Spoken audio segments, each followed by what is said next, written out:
কিয়ামতের আলামত হলো কি জানেন? নিকটবর্তী লোকের সঙ্গে মহব্বত থাকবে না, দূরবর্তী লোকের সঙ্গে মহব্বত তৈরি হবে।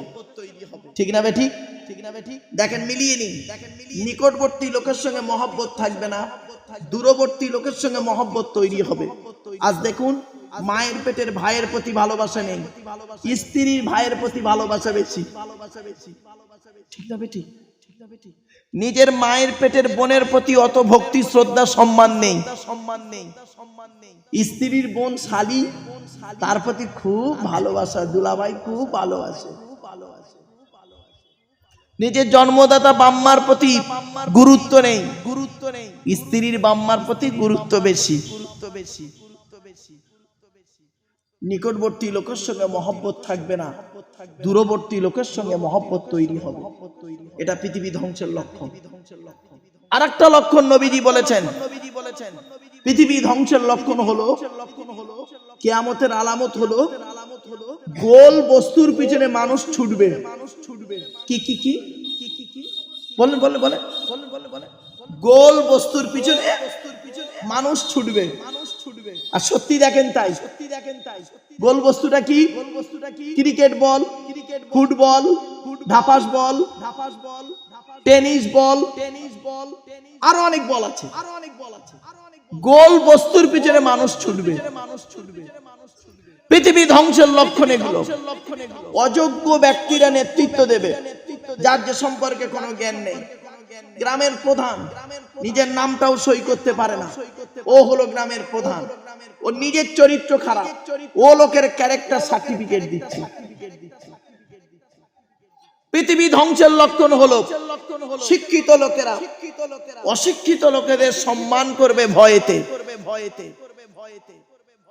এইট ফেল, সে একটা মিনিস্টার, তাকে স্যালুট দিচ্ছে একজন আইটিএস অফিসার। মিলিয়ে নি। পৃথিবী ধ্বংসের লক্ষণ হলো, অজানা রোগের আবির্ভাব ঘটবে। পৃথিবী ধ্বংসের লক্ষণ হলো, ঘন ঘন ভূমিকম্প দেখা দেবে। পৃথিবী ধ্বংসের লক্ষণ হলো, পিতামাতার প্রতি অবাধ্য সন্তান হবে। মিলিয়ে দিন। এজন্য আমি আপনাদেরকে করজোড়ে বলে যাচ্ছি, 10টা হারামের দুটো হারাম চলছে। 1 নম্বর হারাম কি? লা তুশরিকু বিহি শাইয়্যা, সৃষ্টিকর্তার সঙ্গে অন্য কারোর সমতুল্য তুলনা করবে না, হারাম। শিরিক করবে না। 2 নাম্বার হলো বিল ওয়ালিদাইনি ইহসানা, তোমরা তোমাদের পিতামাতার অবাধ্য কোনোদিন হবে না। এই পুরুষ, এই যুবক, এই 4 জনকে খুশি করলে তুমি জান্নাতি। কজন বাপ? কজন? পুরুষরা 4 জনকে খুশি করলে জান্নাতি, স্বর্গবাসী। কে কে? 1 নাম্বার, তুমি তোমার সৃষ্টিকর্তাকে খুশি করো। সৃষ্টিকর্তা মানে আল্লাহকে খুশি করো। কিভাবে সৃষ্টিকর্তাকে খুশি করবে? এই কোরআনে সৃষ্টিকর্তা যা যা বলেছেন সেইগুলো মেনে চলতে হবে। যেগুলো নিষেধ করেছেন সেগুলো থেকে দূরে সরে থাকতে হবে। 2 নাম্বার, তুমি তোমার নবীকে খুশি করো। নবীকে খুশি কিরকম করে করবেন? নবীর হাদিস মোতাবেক জীবন যাপন করতে হবে। নবী যেটা বলেছেন ওটা গ্রহণ করতে হবে, নবী যেটা নিষেধ করেছেন ওটা থেকে দূরে সরে থাকতে হবে। মা আতাকুমুর রাসূলু ফাখুযুহু ওয়া মা নাহাকুম আনহু ফান্তাহু। 3 নাম্বার হলো, তুমি তোমার জন্মদাতা বাপকে খুশি করো। জন্মদাতা বাপকে খুশি করো। বাপ যদি অন্যায়কারী হয়, সে তদাপিও তোমার কাছে সে বাপ। বাপ যদি পাপী হয়, তদাপিও তোমার কাছে সে বাপ। কোরআনে আছে, বাপ যদি আল্লাহ নবীর বিরুদ্ধে কোনো কথা বলে, সেই কথাটা শুনবে না ঠিকই, কিন্তু ওয়াসাহিবুহুমা ফিদ দুনিয়া মারুফা, পৃথিবীতে যতদিন বেঁচে থাকবে বাম্মার সঙ্গে ভালো ব্যবহার করবে, ভালো ব্যবহার করবে।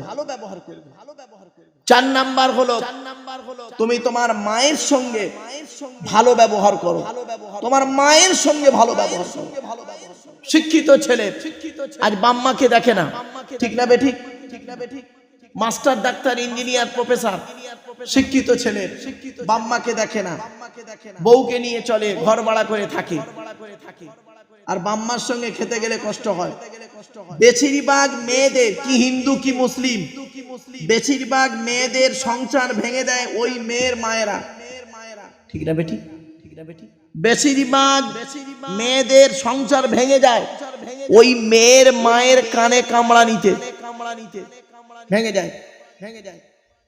দেখবেন আর একটা কথা আপনাদের বলছি, আপনাদের যাদের মেয়েদের বিবাহ দিয়েছেন, জামাই বাড়ি জানতো, তা জামাই বাড়ি গিয়ে হুট করে গেই অমনি মেয়ের ঘরের ভেতর ঢুকে যান কেন? মেয়ের ঘরের ভেতর ঢুকে গেলেই তো মেয়ের শ্বশুর শাশুড়ি তো বলবেই ওই মেয়ের বাপ এসছে কানে কামড়াতে, ঠিক না বেটি? যারা ভদ্র শ্বশুর শাশুড়ি, যারা মানুষ, অমানুষদের কথা বাদ দেন, যারা মানুষ শ্বশুর শাশুড়ি, কি হিন্দু কি মুসলিম, তারা প্রথমে গিয়ে মেয়ের শ্বশুর শাশুড়ির সঙ্গে কথা বলে, সালাম কালাম করে। তুমি তো তোমার মেয়ের সাথে কথা বলবেই 100%, তুমি প্রথম চটকায় গেলেই কিন্তু একটা বাজে ধারণা তৈরি হয়ে যায়। এই খবরগুলো রাখেন না।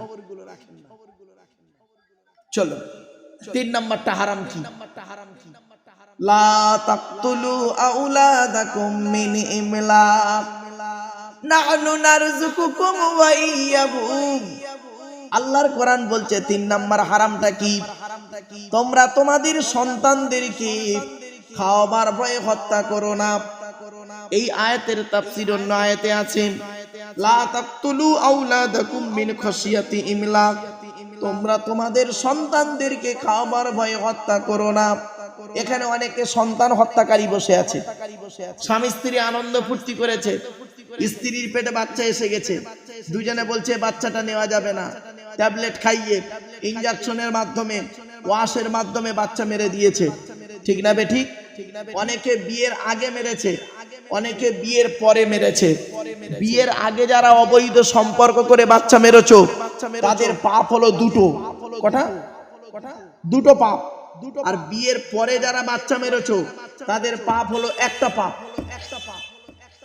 বিয়ের আগে যারা বাচ্চা মেরেছো, মনে রেখো, 1 নাম্বার তুমি জেনা করার পাপ পাবে, পাপী, আর 2 নাম্বার সন্তান হত্যা পাপী। মানব হত্যা করেছো, ভ্রূণ হত্যা, মানব হত্যা করেছো, পাপী। আর বিয়ের পরে তুমি সন্তান হত্যা করেছো মানে তুমি শুধু সন্তান হত্যা করার পাপী। কি আশ্চর্য! ডাক্তারখানায় গিয়ে ওয়াশ করে বাচ্চা নষ্ট করে দিচ্ছে। আল্লাহ কোরআনে কি বলছে দেখি, ওয়াইজাল মাউউদাতু সুইলাত বিআইয়ি যামবিন কুতিলাত। আল্লাহ বলছেন ওই সমস্ত মৃত সন্তানদেরকে আমি কিয়ামতের মাঠে জীবিত করব, জীবিত করে জিজ্ঞাসা করব, বিআইয়ি যামবিন কুতিলাত, কোন অন্যায়ের কারণে তোমাদের বাম্মা তোমাদের হত্যা করত। ওই মাসুম বাচ্চারা বলবে, আল্লাহ আমরা হত্যা হতে চাইনি, আমাদের বাপ আর মা আনন্দ ফুর্তি করলো, বাপের পৃষ্ঠ হতে মায়ের পেটে এলাম, বাম্মা দুজনে যুক্তি করে আমাদের মেরে দিয়েছে। আজকের দিনে যদি জাহান্নামায় দিতে হয়, ওই বাপ আর মাকে আগে জাহান্নামায় ঢোকাও, তারপর তোমার বিচার যা হয় করিও। বাবা হাজী সাহেব ধরা পড়ে গেছো, বুড়ো বয়সে পয়সা আছে বলে হজ করে এসছো, ভেবো না ফেরেশতা হয়ে গেছো। পাপের কথা খেয়াল করে চোখের পানি ফেলো। তাই আল্লাহ বলছেন, বান্দা পৃথিবীতে তোরা পাপ করেছিস, আমি আল্লাহ জানি তোরা পাপ করেছিস। আল্লাহ বলছেন, ওমাইয়া আমাল সুআন আও ইয়াযলিম নাফসা সুম্মা ইস্তাগফিরিল্লাহ ইয়াজিদিল্লাহ গফুরুর রহিমা। আল্লাহ পাক বলছেন, বান্দা তোরা পাপ করেছিস, আমি আল্লাহ জানি, পাপের কথা খেয়াল করে চোখের পানি ফেল, আমি আল্লাহ তোদের জীবনের সমস্ত গুনাহগুলো মাফ করে দেবো। জোরে বলো বাপেরা, পাপের কথা খেয়াল করে চোখের পানি একটু ফেলো। এইখানে বসে বসে নিজের পাপের কথা খেয়াল করে একটু চোখের পানি ফেলো। তাই সন্তান হত্যা করবেন না, হারাম। যারা যারা সন্তান হত্যা করেছেন গোপনে, তওবা করে নেবেন। স্বামী স্ত্রী তওবা করে নেবেন, খবরদার সন্তান হত্যা করবেন না, হারাম। 10টা হারামের মধ্যে এই একটা হারাম। এই 10টা আয়াত প্রত্যেক নবীর উপরে নাযিল হয়েছে, আদম থেকে নিয়ে মুহাম্মদ নবী পর্যন্ত প্রত্যেকের ভাষায় এই 10টা আয়াত নাযিল হয়েছে। 3 নাম্বারটা হলো কি? সন্তান হত্যা করা। হিন্দু মুসলমান ভাইদেরকে বলি, আপনারা সন্তান হত্যা করবেন না। স্ত্রীর পেটে বাচ্চা এসে গেছে, তাকে মেরে দিলেন। মনে রাখবেন, অনেকের ধারণা হয় বাচ্চা হলে খাওয়াবো কি করে? কে খাওয়াবে? খাওয়াবার মালিক কি আপনি? খাওয়াবার মালিক উপরে সেটিং রয়েছে। যে বাচ্চাটা পৃথিবীতে আসে, ওই বাচ্চার খাবারের দায়িত্ব সৃষ্টিকর্তা কমপ্লিট করেই তবে তাকে পাঠায়। জোরে বলুন সুবহানাল্লাহ। ও তকদিরে, ওর ভাগ্যে যতটুকু খাবার বরাদ্দ আছে ততটুকুই খাবে, তার বেশিও খাবে না, কমও খাবে না। ইমাম গাজ্জালি বলছেন, শুনে নিন, ইমাম গাজ্জালি বলছেন মানুষের যতটা পরিমাণ খাবার বরাদ্দ ততটা পরিমাণইও খাবে, কমও হবে না, বেশি হবে না। যদিও বয়সের তারতম্যে আগে বেশি খেয়েও ফেলে, পরে তাকে শুকিয়ে থাকতে হবে, কিছু বুঝতে পারছেন আমার কথা? ধরুন উদাহরণ দিচ্ছি, সৃষ্টিকর্তা আপনার কপালে লিখে রেখেছে যতদিন বাঁচবেন 10 কুইন্টাল চাল খাবেন, ভাত 10 কুইন্টাল চালের ভাত খাবেন 70 বছর বয়সের ভিতরে। আপনি করলেন কি? 65 বছর বয়সের ভিতরেই আপনি 70 কিলো খেয়ে ফেলেছেন। বাকিটা আপনাকে রুটি খেয়ে সুগারে থাকতে হবে। বাড়ি থেকে ভাববেন, সৃষ্টিকর্তা আপনার তকদিরে যেটা বরাদ্দ রেখেছে ওইটাই আপনার হবে, কমও হবে না, বেশি হবে না। কোরআনে একটা আয়াত আপনাদেরকে বলি, মা ইয়াফতাহিল্লাহু লিন-নাসি মির রাহমাতিন ফালা মুমসিকা লাহা ওয়া মা ইউমসিক ফালা মুরসিলা লাহু মিন বা'দিহি ওয়া হুয়াল আজিজুল হাকীম। পবিত্র কোরআন সূরা ফাতিরের 2 নম্বর আয়াতে আল্লাহ বলছেন, কোন ব্যক্তির জন্য যদি আমি রহমতের দরজা খুলে দিই, তাহলে পৃথিবীর কারোর ক্ষমতা নেই ওই রহমতের দরজা বন্ধ করে দেয়। আর কোন ব্যক্তির জন্য যদি রহমতের দরজা বন্ধ করে দিই, কোন ব্যক্তির ক্ষমতা নেই সেই রহমতের দরজা খুলে দেয়। সুতরাং সমস্ত কিছু উপরে সেটিং হয়ে আছে। আপনি পৃথিবীতে আসা 50,000 বছর আগে আপনার তকদির লেখা হয়েছে। মায়ের পেটে যখন বাচ্চা এসে যায়, সৃষ্টিকর্তা একজন ফেরেশতাকে বা দূতকে পাঠিয়ে 3টে জিনিস লিখিয়ে দেয়। 1 নাম্বার, এই বাচ্চাটি পৃথিবীর দিন রাত্রির গণনাতে কতদিন বাঁচবে এটা সৃষ্টিকর্তা তার কপালে লিখে দেয় ফেরেশতার মাধ্যমে। 60 বছর, 70 বছর ইত্যাদি। 2 নাম্বার, এই পৃথিবীতে কি কি খাবার খাবে সেটা তার কপালে লেখা হয়ে যায়। 3 নাম্বার, এই ব্যক্তি কোন জমিনে কোথায় কি অবস্থায় কেমন করে মৃত্যু হবে এটা সৃষ্টিকর্তা তাকে লিখে দেয়। আপনার তকদিরে যদি লেখা থাকে করোনায় মৃত্যু, আপনার তকদিরে যদি লেখা থাকে করোনায় মৃত্যু, পৃথিবীর কারোর ক্ষমতা নেই আপনাকে করোনা থেকে মুক্ত করে। আপনাদের ধারণা হয়েছিল করোনা মানেই সব মরে যাবে, তাই একে অপরকে ফেলে রেখে পালাচ্ছিলেন। বাপ তার ছেলের লাশ নিতে যায়নি, মায়ের পেটের ভাই তার মায়ের পেটের ভাইয়ের লাশ নিতে যায়নি করোনার ভয়ে। আপনি কি জানেন যাদের যাদের তকদিরে করোনায় মৃত্যু ছিল তারাই মরেছে, আর যাদের করোনায় মৃত্যু ছিল না, করোনা হয়েছে, হসপিটালে গিয়েছে, আবার বাড়ি এসে এখন জীবিত রয়েছে। ঠিক না বেটি? আর যদি করোনাই যদি এমন রোগ হতো যে করোনাই লোক সব মরে যাবে, তাহলে পৃথিবীর জমিনে ডাক্তার আর নার্স কেউ বাঁচত না, সমস্ত ডাক্তার আর নার্স গুলো সব মরে যেত। ঠিক না বেটি? যে সমস্ত ডাক্তার আর নার্সের কপালে করোনায় মৃত্যু আছে তারা মরেছে। যাদের মৃত্যু লেখা নেই তারা মরেনি। কত ডাক্তার তারা করেছে কি করোনা রোগী চিকিৎসা করেছে, কত নার্স করোনা রোগী চিকিৎসা করেছে, তারা তো এখন বলে আমাকে, তার মাকে বলে যে স্যার আমরা বহু করোনা রোগীকে আমি নিজে হাতে সবকিছু করেছি। একটাই বিশ্বাস ছিল, উপরওয়ালা যদি মৃত্যু দেয় মৃত্যু হবেই হবে, আমার যেটা তকদিরে লেখা আছে তাই হবে। এই তো আমি বিন্দাস রয়েছি, একদম বাস্তব। আর আমরা ভয়েতে জড়ো হয়ে গেছি। এজন্য আপনাদেরকে আমি বলি, ভাগ্যকে বিশ্বাস করুন। এই জন্য যে ভাগ্যকে বিশ্বাস করে না সে মুসলিম নয়। কারণ মুসলিম হতে গেলে তাকে 7টা জিনিসকে বিশ্বাস করতে হবে 100%। এক নাম্বার আমানতু বিল্লাহ, সে 100% বিশ্বাস করবে সৃষ্টিকর্তা আল্লাহকে। 2 নাম্বার অমালাইকাতিহি, সৃষ্টিকর্তার যত দূত আছে ফেরেশতা যাকে বলা হয় তাদেরকে বিশ্বাস করবে 100%। ওয়া কুতুবিহি, সৃষ্টিকর্তা পৃথিবীতে মানুষকে সঠিক পথে চালনা করানোর জন্য যুগে যুগে কিতাব পাঠিয়েছে, তাওরাত, জবুর, ইনজিল, এই কোরআন। নবী পাঠিয়েছেন, কিতাব পাঠিয়েছেন, তাদেরকে বিশ্বাস করতে হবে। ওয়া রুসুলিহি, সমস্ত রাসূলকে বিশ্বাস করতে হবে। ওয়াল ইয়াউমিল আখিরি, কিয়ামতকে বিশ্বাস করতে হবে। ওয়াল কদরি খায়রিহি ওয়া শাররিহি মিনাল্লাহি তাআলা, ভালো মন্দ তকদিরকে তাকে বিশ্বাস করতে হবে 100%।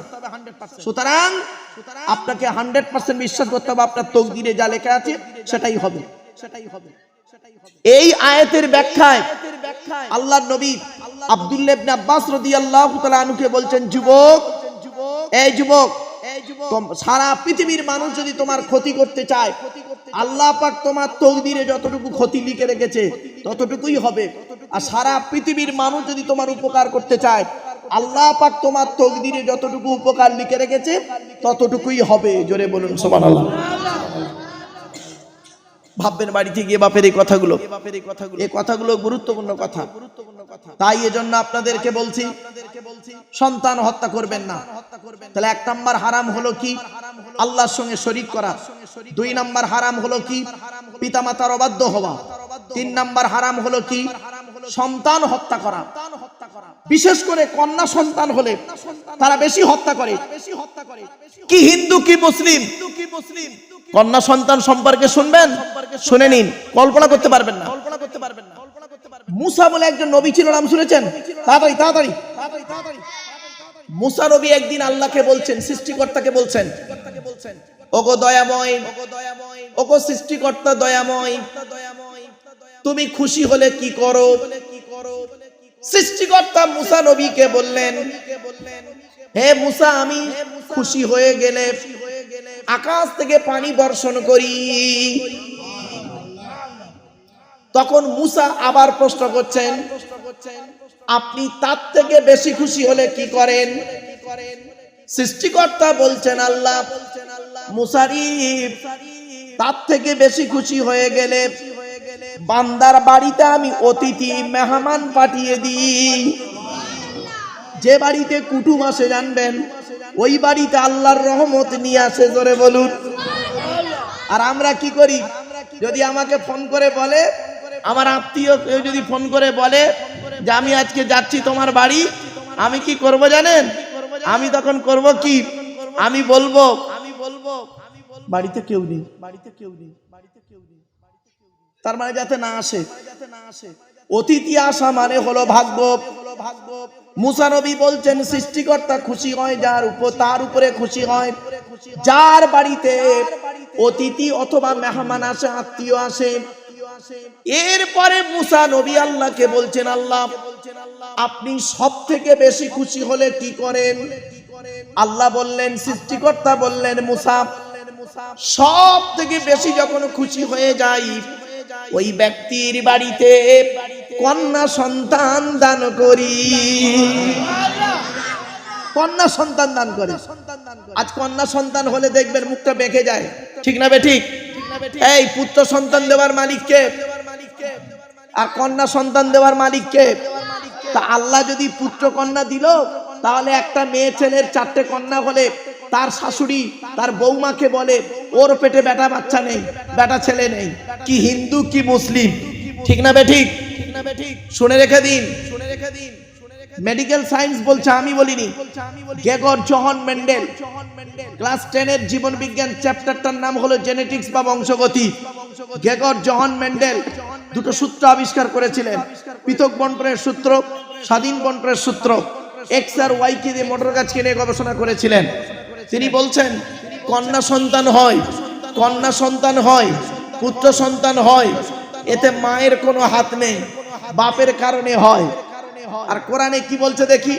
কোরআনে বলা হয়েছে লিল্লাহি মুলকুস সামাওয়াতি ওয়াল আরদি ইয়াখলুকু মা ইয়াশা ইয়াহাবু লিমান ইয়াশাউ ইনাসা ওয়া ইয়াহাবু লিমান ইয়াশাউ যুকুর আও ইযাউবিজুহুম যুকরানা ওয়া ইনাসা ওয়া ইয়াজআলু মান ইয়াশাউ আকিমা। পবিত্র কোরআনে 25 নম্বর পারা 7 নম্বর পৃষ্ঠা 12 নম্বর লাইন, সূরার নাম সূরা শূরা। সৃষ্টিকর্তা বলছেন আসমান পৃথিবী জমিনের মালিক হলাম আমি, সৃষ্টিকর্তা আল্লাহ। আমি যা খুশি তাই সৃষ্টি করতে পারি, যাকে খুশি তাকে শুধু কন্যা দান করি। দেখবেন অনেক মানুষ আছে 6টা মেয়ে, ছেলে হয়নি, নেই এমন। আবার বলছেন সৃষ্টিকর্তা ওয়ায়াহাবু লিমান ইয়াশাউ যুকুর, যাকে খুশি তাকে পুত্র দান করি, 4টে ছেলে, মেয়ে হয়নি। আবার সৃষ্টিকর্তা বলছেন আও ইযাউবিজুহুম যুকরানা ওয়া ইনাসা, যাকে খুশি তাকে পুত্র কন্যা উভয় দান করি। দেখবেন 2টো ছেলে 2টো মেয়ে।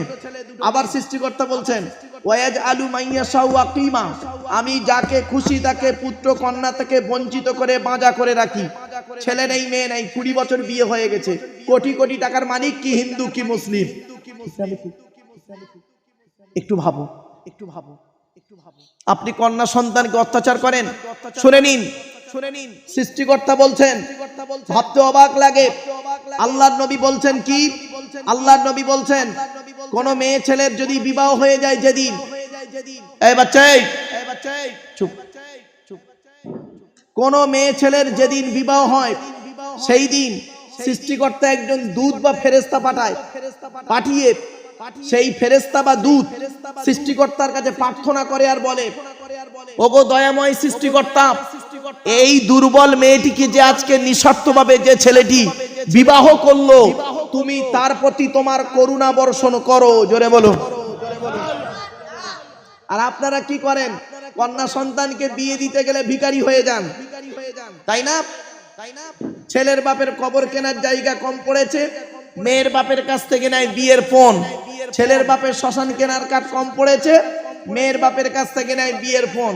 যে ছেলেটা মাধ্যমিক পাশ করলো, নিরুপমার করুণ গল্পটা গল্পগুচ্ছ কাহিনী, রবীন্দ্রনাথের লেখা দেনা পাওনা গল্প পড়ার পরে সে ছেলে যদি বলে মাধ্যমিকে স্টার পেয়েছি, আমার সার্টিফিকেটের দাম হলো 50,000 টাকা, ইয়াম্মা গাড়ি, 5 ভরি সোনা, তবে একটা গরিবের মেয়েকে বিবাহ করব। আমি আব্দুল্লাহির মারুফ বলে যাচ্ছি, মাধ্যমিকে স্টার পাওয়া ছেলেটার থেকে যে ছেলেটা 4 পাস করে বাড়িতে বসে থাকে, 4 পাস করা ছেলেটা মাধ্যমিকে স্টার পাওয়া ছেলের থেকে ভালো। ঠিক না বেঠিক? খবরদার নয়, শুনে নিন। বিশ্বনবী মুহাম্মদ সাল্লাল্লাহু আলাইহি সাল্লাম বলছেন, তিনি বলছেন কোন পুরুষ যদি কোন নারীকে অর্থের লোভে বিবাহ করে, কোন পুরুষ যদি কোন নারীকে অর্থের লোভে বিবাহ করে, সৃষ্টিকর্তা ওই অর্থ তার বেশি দিন রাখে না। কোন পুরুষ যদি কোন নারীকে রূপের লোভে বিবাহ করে, সৃষ্টিকর্তা ওই নারীর রূপটা বেশি দিন রাখে না। বুদ্ধিমান পুরুষ হলো সেই যে নাকি সৃষ্টিকর্তাকে খুশি করার জন্য, নবীর সুন্নতকে আদায় করার জন্য নিঃস্বার্থভাবে একটা মেয়েকে বিবাহ করবে। সুখের দিনে সুখটা ভোগ করবে, দুঃখের দিনে দুঃখটা সহ্য করে সৃষ্টিকর্তার আরাধনা উপাসনা করে পৃথিবীর জমিন থেকে যাবে। ওটাই হবে ওদের জন্য জান্নাত। জোরে বলুন।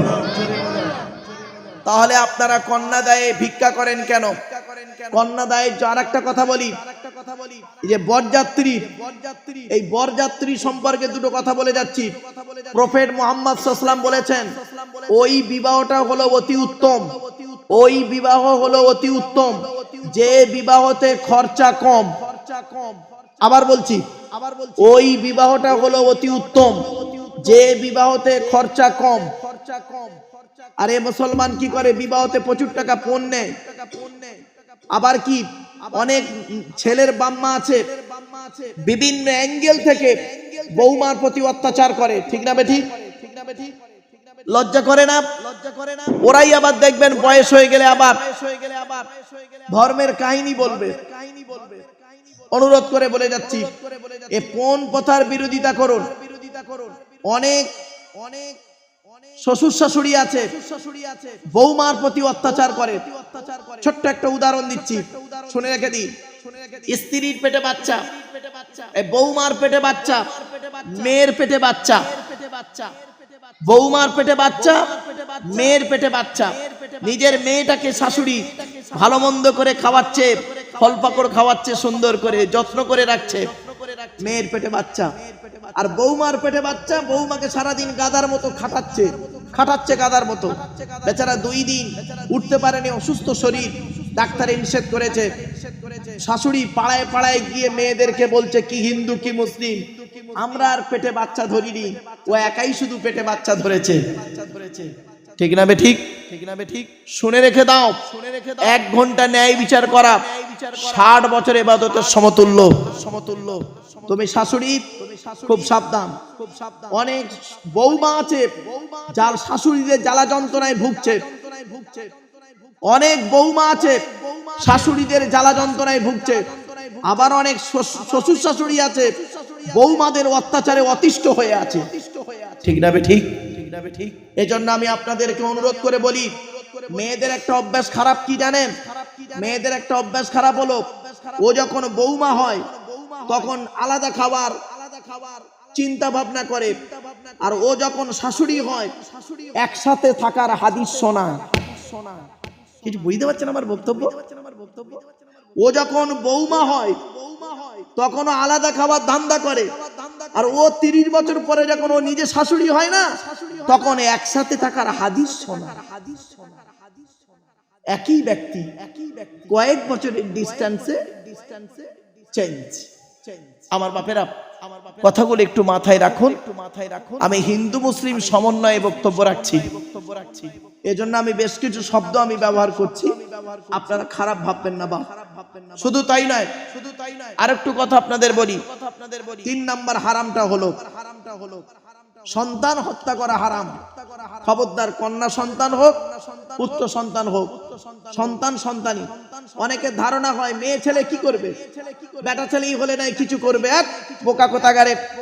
এখন বর্তমান সময়ে দেখা যাচ্ছে ছেলেরা বাপ-মা দেখে না অত, মেয়েরা বরং বাপ-মা দেখছে। ঠিক না বে ঠিক? ছেলেরা কোনো খবরই দেখে না বাপ-মা, মেয়েরা তবু এসে খবর নেয়, দেখে। কি বলছেন? বাস্তব ঘোরা তো, বাস্তবটাকেই তুলে ধরলাম। সন্তানই, সে কন্যা হোক আর পুত্র হোক। তুমি পিতা, তোমার কাছে সন্তানের প্রতি গুরুত্ব দাও। শোনেন, একটা হাদিস বলি, আপনাদের শুনলে চমকে যাবেন। আল্লাহর নবী একদিন বসে আছেন, এমন সময় নবীর পাশে একজন সাহাবী বসে আছে, আর ওই সাহাবীর একটা ছেলে আর একটা মেয়ে ছুটে ছুটে আসছে বাপের কাছে। সাহাবী করলেন কি, ছেলেটিকে বুকে তুলে নিয়ে আদরের চুমা দিতে শুরু করেছে। মেয়েটি দাঁড়িয়ে আছে, মেয়েটিকে একটা চুমা দিল না। আল্লাহর নবী জিজ্ঞাসা করলেন, এই সাহাবী, এ বাচ্চা দুটো কার? সাহাবী বললেন, বাচ্চা দুটোই আমার বাচ্চা। বলে, দুটোই কি তোমার জন্ম দেওয়া? বলে, হ্যাঁ ইয়া রাসূলুল্লাহ, দুটোই আমার জন্ম দেওয়া। তখন নবীজি বললেন, তুমি হলে একজন নিষ্ঠুর, তুমি একজন নিষ্ঠুর পিতা। বলে, কেন ইয়া রাসূলুল্লাহ? বলে, তুমি তোমার পুত্র সন্তানকে কোলে তুলে নিয়ে আদরের চুমা দিলে, আর কন্যা সন্তানটাকে তুমি চুমা দিতে পারলে না। মনে রেখো, আমি মুহাম্মদ হলাম কন্যাদের পিতা। আল্লাহ আমার 4 কন্যা দান করেছেন। জয়নাব, উম্মে কুলসুম, রোকেয়া, ছোট মেয়েটার নাম হলো ফাতেমা। শুনে নিন, আপনারা মেয়েদেরকে বিবাহ দেন, জামাই বাড়ি পাঠান, মেয়েদেরকে শ্বশুর বাড়ি পাঠান। আর নবীও তার মেয়ে ফাতেমাকে শ্বশুর বাড়ি পাঠিয়েছেন। শুনলে অবাক হয়ে যাবেন। আল্লাহর নবী যেদিন ফাতেমাকে তার আলীর বাড়ি পাঠাচ্ছেন। ফাতেমাকে যেদিন আলীর বাড়ি পাঠাচ্ছেন সেই দিন নবী ফাতেমাকে কি কি দিয়েছিলেন আর কি কি বলেছিলেন একটু শুনে নিন। আপনাদের যদি সত্যিকারের মনুষ্যত্ব থাকে তাহলে নিজের কন্যাকে এই শিক্ষাগুলো দেবেন। আল্লাহর নবী ফাতেমাকে দুটো জামা দিয়েছিলেন। কটা? দুটো জামা দিয়েছিলেন। একটা খেজুর পাতার চাটাই দিয়েছিলেন, একটা খেজুর পাতার বালিশ, চামড়ার বালিশ দিয়েছিলেন, একটা জাঁতা দিয়েছিলেন, একটা কলসি দিয়েছিলেন। আর ফাতেমাকে বলে দিয়েছিলেন একটা কথা। ফাতেমাকে বলেছিলেন, মা ফাতেমা, আজকের তুমি আলীর বাড়ি যাচ্ছ, আজকের দিনে তুমি শ্বশুর বাড়ি যাচ্ছ। আমি তোমার বাপ মুহাম্মদুর রাসূলুল্লাহ সাল্লাল্লাহু আলাইহি ওয়াসাল্লাম, তোমার বাপ নবী হয়ে একটা কথা বলছি, শুনে নাও। খবরদার মা ফাতেমা, আলীকে দ্বিতীয়বার যেন ডাকতে না হয়। কি বললো? কি বললো? আলীকে দ্বিতীয়বার ডাকতে যেন না হয়। মা ফাতেমা করেছেন কি, যতদিন বেঁচে ছিলেন আলী যতবার ফাতেমা বলে ডাকতেন এক ডাকে সাড়া দিতেন। একদিন আলী গভীর রাতে বাড়ি ফিরেছেন।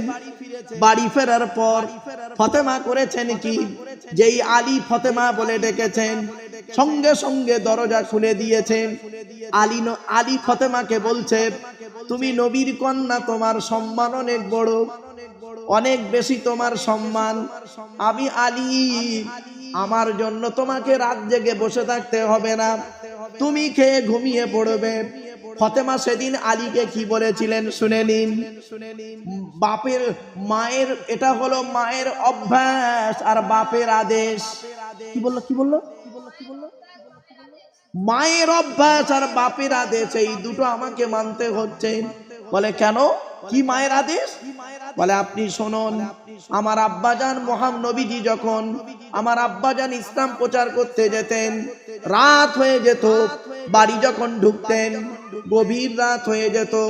আমরা চার বোন জয়না, মুম্বে, কুলসুম, রোকে, আমি ফাতেমা, চার বোনকে মা খাইয়ে দিয়ে ঘুম পাড়িয়ে দিয়ে আমার আম্মা জান খাদিজা করতেন কি, সারা রাত দাঁড়িয়ে দাঁড়িয়ে আল্লাহ আল্লাহর স্মরণ করতেন। এক ডাকে আমার আম্মা জান, আব্বা জান একবার ডাকলে আম্মা জান দরজা খুলে দিতেন। আমার আব্বা একদিন মাকে বলছে, আম্মাকে বলছে, খাদিজা তুমি কেন রাতে ঘুমাও না? আমার আম্মা বলেছিলেন, আপনি ইসলাম প্রচার করতে গিয়েছেন আর আমি আরামের বিছানায় ঘুমাবো, এটা কোনোদিনই হতে পারে না। এই জন্য আপনি আমার স্বামী ইসলাম প্রচার করতে গেছেন আর আমি সারা রাত ফাতেমা বিছানায় ঘুমাবো, এটা ফাতেমার জন্য শোভনীয় নয়। তাই মায়ের অভ্যাসটা আমার মধ্যে এসেছে। আর বাপের অর্ডারটা কি একটু শুনি বলো। বলছে, আমি যেদিন আপনার বাড়িতে আসি সেই দিন আমার আব্বা জান বলেছিল, মা ফাতেমারি একটা কথা তোমাকে বলছি, আজকের আলীকে দ্বিতীয়বার ডাকতে যেন না হয়।